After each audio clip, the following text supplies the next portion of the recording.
Hey, this is Mad Movie Mark with the Mad Movie Mark Movie Review. Thank you for joining me as I review the 2023 science fiction drama Animalia.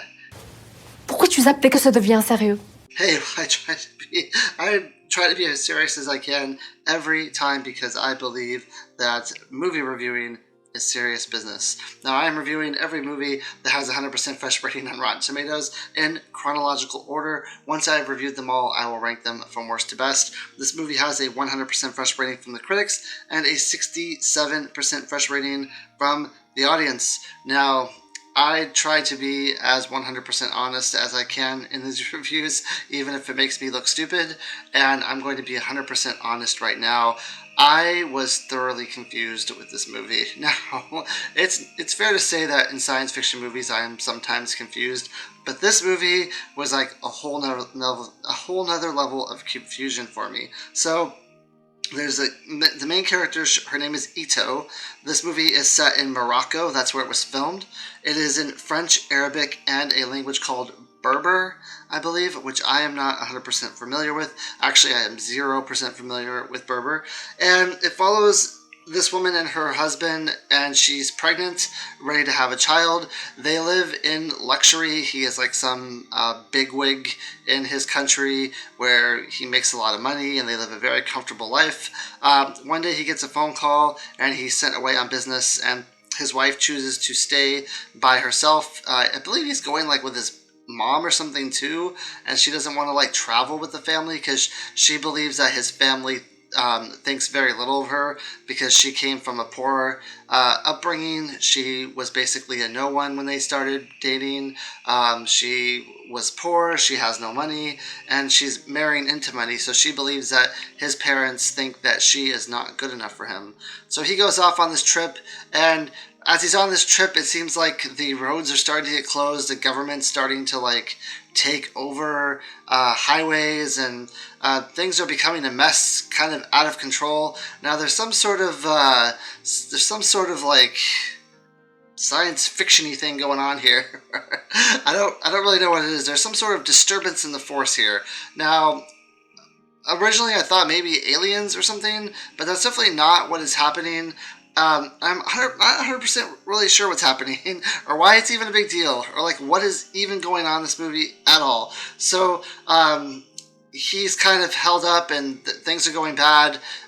It's like weather related too, I think, whatever's going on here, this phenomena that's happening. So he tells his wife that she needs to get to this city that she's in because she's not safe where she is. So she tries to like take this car. She tries to pay someone a bunch of money. She carries a lot of money in her purse too. Like she is constantly bribing people with like just handfuls of money. She's like, here's take this money. It's like all in her purse. Like she has an endless bag of money she's just handing people.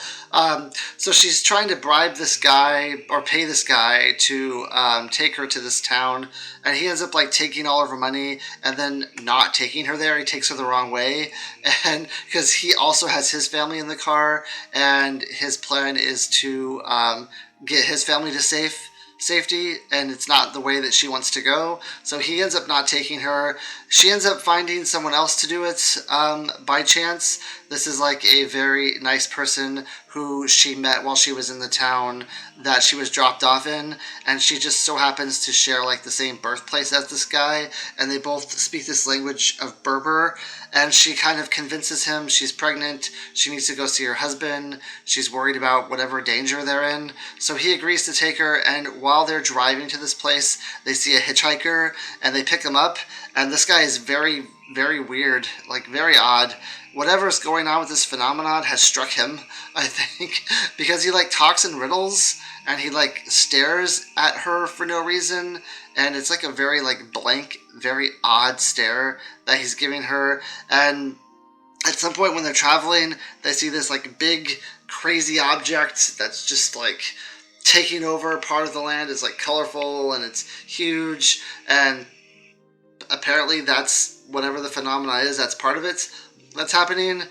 And so they keep driving and they end up getting to the town that they're trying to get to, and she meets her husband, and then like that same crazy guy like meets up with her again, and So she goes away with her husband. She gets back to like the house that they live in.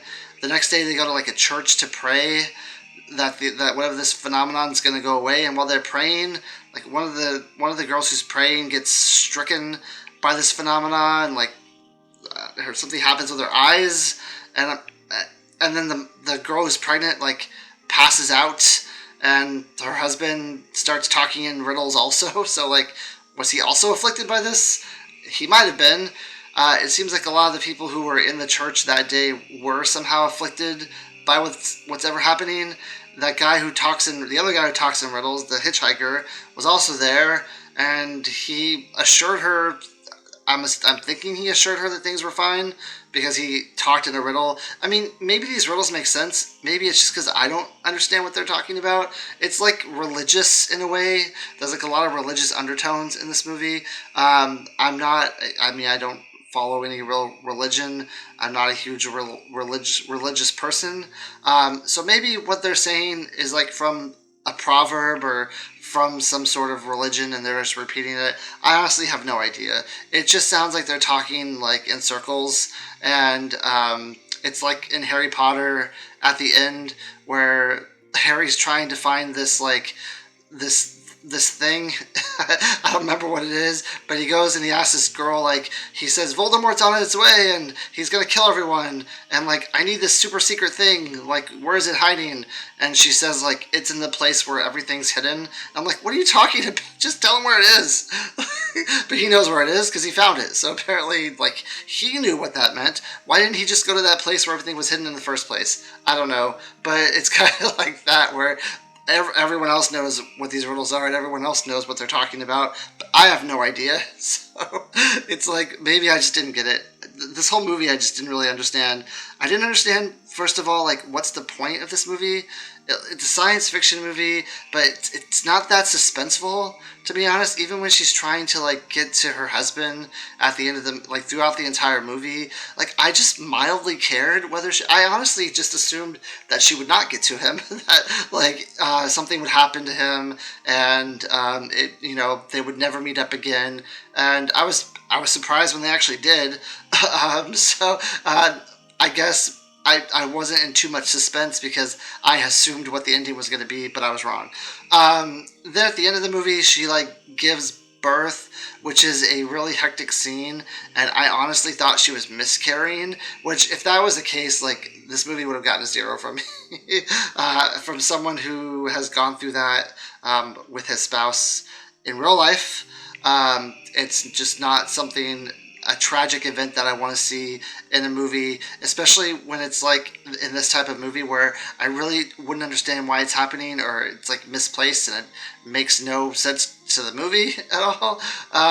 But she ends up giving birth at the end of the movie, and the kid like grows up, and I don't know if he was also affected by whatever this phenomenon was. I just wish I knew what this phenomenon was. I really have no idea.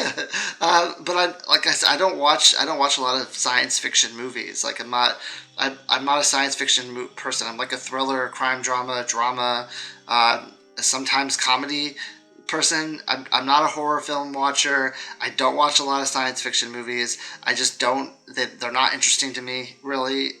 And this is one of those ones that I had a very hard time finding interest in it. The story was just so confusing to me that I will be honest, I checked out probably halfway through this movie. I tried to check back in, but I did check out partway through. And I try very hard not to do that because I'm trying to do this list as thoroughly and honestly as I can. But it was so hard for me to get through this movie. Not as hard as Stalker. Stalker was by far the hardest movie so far, but this movie was hard for me to get through. The only big plus I would say that about this movie for me was the acting of the woman who played Itto. I thought she did an incredible job. She pretty much carried this movie. She pretty much is the one that, if you're going to really care deeply about a character and about her making it to her husband and about her figuring out what she's supposed to be doing, it's definitely her, because they even give her a backstory that you can relate to, probably most people, where she grew up poor, her parents were poor, she wanted more in life than what she had, and she was kind of she was upset that her parents couldn't give her more than what she had, and once her parents passed away, she really had nothing. And when she met her husband, it was like a whole nother life for her. There's a point in the movie where Fawad, the guy she meets and actually helps her, he accuses her. I think it's this guy. He accuses her of being like a silver spoon person who doesn't know what it's like to be poor, who lives off the backs of the hard workers, and it's just not true for her. Like maybe it's true for her husband, but it's just not true for her. And I kind of figured once he started saying that we were going to find out that she actually isn't that way, and she actually did have a hard upbringing, which is the case. She did have a very difficult upbringing, and it's actually one of those stories that works out really well. That's the kind of story that you want, where someone who didn't have everything in life is finally able to, enjoy some of the finer things, some of the better things. So I mean, she's definitely a character that you can root for. She's a character that you want. You can want to succeed in this movie. And I'm not saying I didn't want her to succeed. I just went through the whole movie assuming that she wouldn't. So like I didn't have that part of me that was like, okay, you got this. Like you're almost there. You just gotta find the right person. You're so close. And I guess the movie doesn't really like lend to that anyway, because it's fairly early in the movie, and maybe even like less than halfway, when she like runs into her husband again, it feels like. So for me there was not a lot of build up for her like finding her husband. Like she just finds him. There's not even a lot of searching when she gets to the town. Like she gets out of her car and he's like there. So it's not even like, okay, now I'm gonna start asking people around the town, or everything was cordoned off by the cops, but it seems like they were going to let her kind of roam around and do what she wanted because she had money and because she was able to like prove that she's someone important. But it never had to happen because her husband was just there, sort of. So I don't know. I mean, maybe the confusion is just on my part. Maybe this movie makes a ton of sense, and I'm just not someone who can understand it. But I didn't. I'm going to be perfectly honest. I didn't understand it. I was not that engaged in it. Like I said, the person who played Itto, her acting was really good. Besides that, not a whole lot for me here. I'm still going to give it a 7 just because of Itto's acting, because there was no miscarriage, because she actually did give birth to the child. I was very relieved by that. But I'm going to give it a 7 out of 10. So I hope you join me next time when I review my next movie. I can't pronounce it right now. I'm going to have to watch it to see how things are pronounced. It's something like Insala a Boy or something like that. But that's going to be my next review. And since it's Thanksgiving week, I really don't know when that's going to be. My hope is Wednesday night is going to be my next review, but I still have to watch the movie. It's 2 hours long, so I don't know when that's going to happen. But my hope is Wednesday night I'll have a review, and then Sunday night as well. But probably only 3 this week, where I've been doing 6 every other week. So thank you. Hope you join me for my next review. Have a great day.